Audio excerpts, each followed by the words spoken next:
Hi friends, good afternoon. आइए देखते हैं आज ट्यूसडे 23 मई, एंड मार्केट कहाँ बंद हुआ और अब आने वाले दिनों में क्या लगता है। ठीक है। मार्केट निफ्टी जो है 18,348 पे बंद हुआ है, और इसकी हाई बनी है आज 419 की। लो बनी 18,324। लगभग लगभग 100 पॉइंट के रेंज में ये रहा, लेकिन दिन का एक अच्छा खासा हिस्सा, यानी कि दोपहर से मतलब बंद बंद होने से समझो ना, घंटा डेढ़ घंटा पहले तक, डेढ़ एक डेढ़ तक निफ्टी सिर्फ 70 पॉइंट के रेंज में था। अब मुझे समझ नहीं आ रहा है कि जब आपको इसको नेगेटिव क्लोज करना था तो पूरा दिन एक 400 410 400 410 के रेंज में क्यों खिलाते रहे, सिर्फ और सिर्फ प्रीमियम चट करने के लिए। ठीक है। देखिए, ये निफ्टी में जो है एक बहुत बहुत बड़ी मूवमेंट की तैयारी हो रही है। ठीक है, अभी आपको ये सारे वर्ड्स जो है वो खोखले लगेंगे, बिकॉज निफ्टी में जैसे मैंने कहा वो हिसाब से फिलहाल मई में उसने ऐसा परफॉर्म नहीं किया जैसे मेरे बाकी स्टॉक्स ने किया है। लेकिन मार्केट निफ्टी जो है एक बहुत बड़े मूवमेंट के लिए रेडी हो रहा है, और ये मूवमेंट मुझे लगता है कि नीचे की तरफ ही आएगा और बहुत ही बुरी तरह से आएगा। इसका रीज़न है कि वैसे तो इसको नीचे ही आना चाहिए था, ये ऊपर किस वजह से जा रहा है, क्योंकि ये 3 बार जो है, या ये 18,432 पकड़ लो, या फिर 18,458, 18,458 से 18,060, यानी कि 400 पॉइंट के दायरे में निफ्टी झूल रहा है। ठीक है। अब भैया, या तो तूने यहाँ से अगर तेजी करी है, उसके बाद फॉलो अप कैंडल भी तेजी की बनाई है, फिर आज तूने ये शूटिंग स्टार जैसा क्यों बनाया या इन्वर्टेड हैमर क्यों बनाया? क्योंकि ये दो ये दोनों कैंडल सिर्फ और सिर्फ शॉर्टर्स को सिस्टम से हटाने के लिए बनाई गई है। देखिए, मैं आज भी निफ्टी के लिए वही हूँ। निफ्टी में कोई दम नहीं है। Internally market are not that strong, because यहाँ पे ना पुट वाले, चलो माने मई महीने की पुट ये लोग ने चट कर दी, लेकिन कॉल कॉल की हालत भी वैसी ही है। तेजी करके भी आप कुछ कमाते नहीं। अगर आप समझो ये कहते हैं कि हम 18,000 की पुट की जगह पे 18,500 का कॉल ले लेते, तो भी आपका भैया कॉल जीरो ही होता, बिकॉज मार्केट को एक ऐसे टाइट रेंज में बांधा गया है और सिर्फ प्रीमियम खाया जा रहा है, और ये सिलसिला पिछले एक महीने से नाटक चल रहा है। निफ्टी में आज एक इन्वर्टेड हैमर, यानी कि इसको आप एक शूटिंग स्टार पैटर्न भी बोल सकते हो। अगर कल एक अच्छी खासी नेगेटिव फॉल आती है तो ये शूटिंग स्टार पैटर्न साबित हो जाएगी। ऊपर से इसको आज एक रिजेक्शन मिला है 419। ठीक है। अब इसको आप एक डबल टॉप भी बोल सकते हो, नहीं डबल टॉप तो नहीं बोल सकते, बिकॉज 40 पॉइंट का डिफरेंस है। ठीक है, लेकिन फिर भी यहाँ से अब मुझे लगता है कि मार्केट में एक सेलिंग प्रेशर आना चाहिए, और कल एक हम एक अच्छी खासी फॉल देख सकते हैं। मेरा 17,600 का ये वीक का टारगेट था, जो अभी भी नामुमकिन नहीं है, लेकिन थोड़ा सा धुंधला दिख रहा है। फ्राइडे तक ना सही तो एटलीस्ट मंडे ट्यूसडे तक तो आना ही चाहिए। देखिए, मार्केट अभी 18,500 के पार निकल जाएगा ऐसे तो मुझे कोई आसार दिख नहीं रहे, लेकिन 17,500 के नीचे आ जाएगा उसके चांसेस बहुत है। ठीक है। अब वो कब आता है कैसे आता है वो तो अभी देखते हैं। बैंक निफ्टी में भी वही हाल है। जब तू 4,400 4,495 तक जा सकता है, ठीक है, फिर ऐसी क्या मतलब मजबूरी है कि तू नई हाई नहीं नहीं बना पा रहा। 4,495 तक जा सकता है, इसकी तेरी हाई जो थी वो तूने 144 की बनाई थी। उसके पहले की हाई जो थी वो तूने 151.70 की बनाई थी, जबकि ऑल टाइम हाई है 151.80 की। तो ये नया हाई क्यों नहीं बना रहा है बैंक निफ्टी? और सिर्फ लालच दे रहा है या क्या क्या कर रहा है मतलब? कॉल वालों को इनवाइट कर रहा है कि भाई आइए आइए कॉल लीजिए, ये 4500 जाएगा, 41,500 जाएगा, 44,500 जाएगा, सॉरी। तो क्या कर रहा है ये, मतलब ऐसे क्यों क्यों मतलब बिहेव कर रहा है?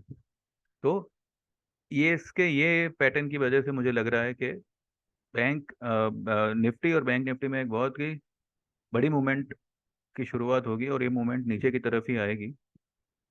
अब देखते हैं मार्केट कैसे क्या करता है। स्टॉक वाइज अगर हम देखें तो बजाज फाइनेंस हम शुरू करते हैं। बजाज फाइनेंस में मैंने आपसे ये मेरा एक शॉर्ट कॉल है, मैंने आपको 6600 की पुट लेने कहा था।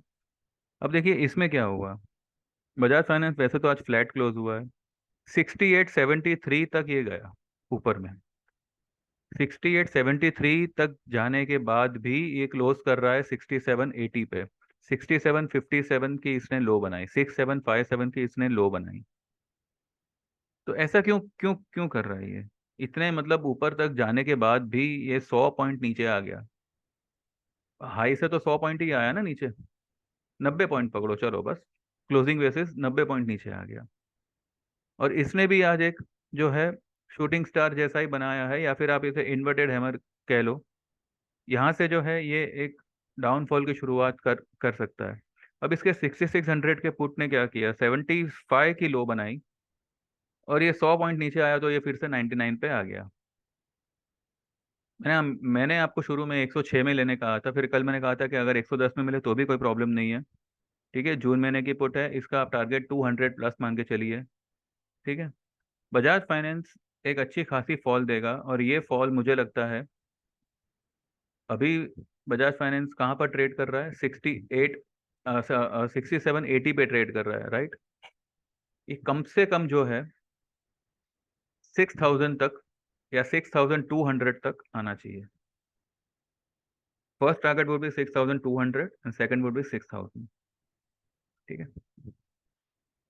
सीमेंस सीमेंस ने आज एक थोड़ा सा रेस्ट लिया है, लेकिन ठीक है, अभी इतना गिरने के बाद इसमें आज कुछ नो ट्रेड जोन ही था। एबीबी में एक अच्छी खासी फॉल की शुरुआत अब होगी, क्योंकि इसने भी जो है ऊपर में एक इन्वर्टेड हैमर बनाया है। कल इसमें हम एक अच्छी खासी मूवमेंट एक्सपेक्ट कर सकते हैं एबीबी में। एबीबी अभी भी जो है आप जून महीने की 3900 की फुट ले सकते हैं। ठीक है, मुझे इसका रेट फिलहाल देखना पड़ेगा, मैं सिर्फ चार्ट देख के आपको बता रहा हूँ। ठीक है। मैंने 3 बाय कॉल दिए थे, मतलब डिलीवरी कॉल दिए थे। एक था इक्का लैब। इक्का लैब देखिए, ये मैंने आपको दिया था 675 पे। परसों के दिन मैंने कहा था 675 है, अगर ये 655 50 तक भी जाता है तो आप इसे एवरेज करिएगा, इसका मिनिमम टारगेट 800 प्लस होगा। आज इप्का लैब ने जो है 690 की हाई बनाई और 689 पे क्लोज करी है, यानी कि हाई पे ही क्लोज करी है। ये कल एक और अच्छी खासी ग्रीन मूवमेंट ही देगा, हो सकता है कल ये 700 क्रॉस कर दे या 700 तक चला चला जाए। इप्का लैब फार्मा कंपनी है, अच्छी खासी कंपनी है, और काफ़ी टाइम से ये ओवर सोल्ड जोन में चल रही है। इतना मतलब चलने के बाद भी जो है इसकी स्टोकेस्टिक आप देखिए सिर्फ 26 पे है। ठीक है। वो तो दो दिन से स्टॉक ग्रीन में बंद हो रहा है इसके लिए, अदरवाइज इसकी स्टोकेस्टिक जो है ये 2 तक चली चली गई थी, तब जाके मैंने आपको इसका रेकमेंड किया था। और अब क्योंकि इसने एमएसीडी भी जो है इसने एक पॉजिटिव डाइवर्जेंस में आया है। ठीक है, इसका ब्लू लाइन ये ऑरेंज लाइन के ऊपर आ गया है, तो ये अब थोड़े दिन पॉजिटिव टेरिटरी में रहेगा, यानी कि इप्का लैब जो है कम से कम आपको 800 तक तो ये स्टॉक जाएगा ही जाएगा, लेकिन स्लो मूवर है तो वो हिसाब से देखिएगा।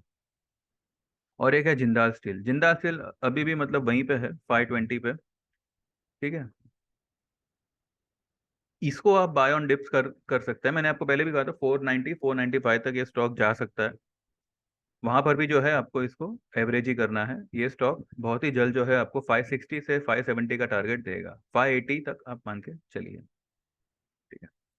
और एक है टाटा स्टील। टाटा स्टील आज थोड़ा पॉजिटिव है, 106 तक गया, 104 पे मैंने आपको इसका बाइंग दिया था, ठीक है। 106 फिलहाल आज इसने हाई बनाई है। इसका इसका इमीडिएट टारगेट आपको 109 से 110 का मिलेगा आने वाले टाइम में। ये भी थोड़ा स्लो मूवर है, पर ये टारगेट तो ये देगा ही देगा, ठीक है। और मैंने चोलामंडलम का पुट लेने बोला था 1000 का।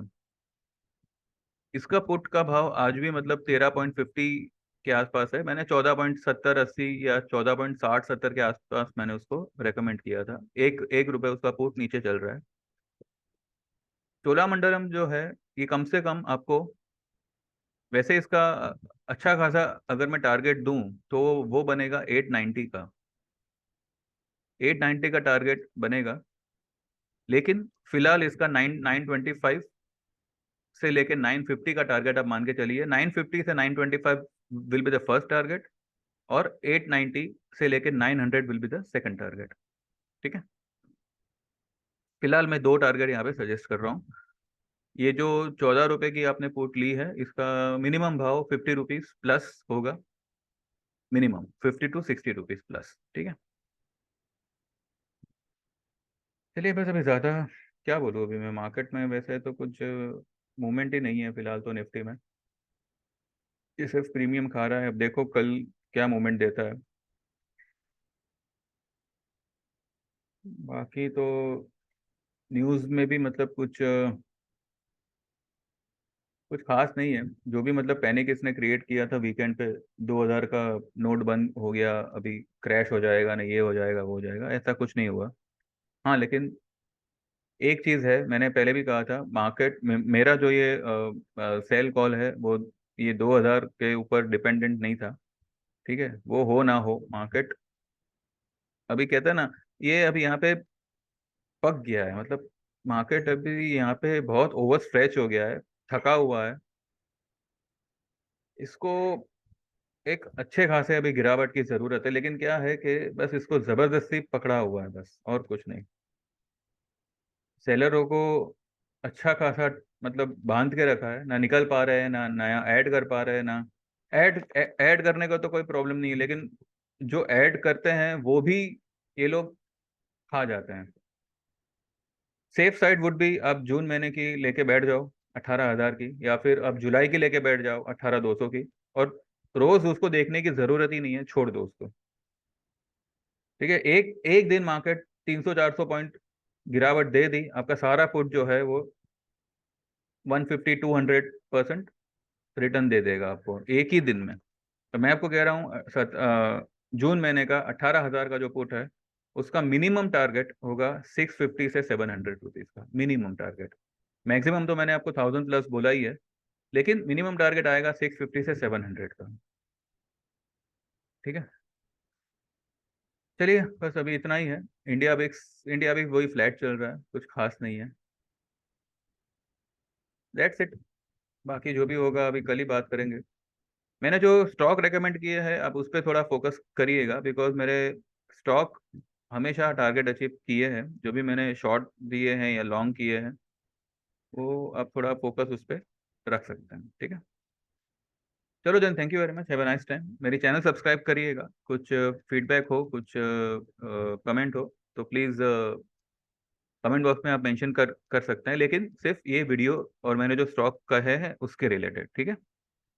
कुछ अगर पूछना करना हो क्लासेस के बारे में, तो वीकली क्लासेस होते हैं, 4000 की फीस है पर पर्सन, एंड 2 वीक के होते हैं, 2 दिन each week, and 2 hours per day.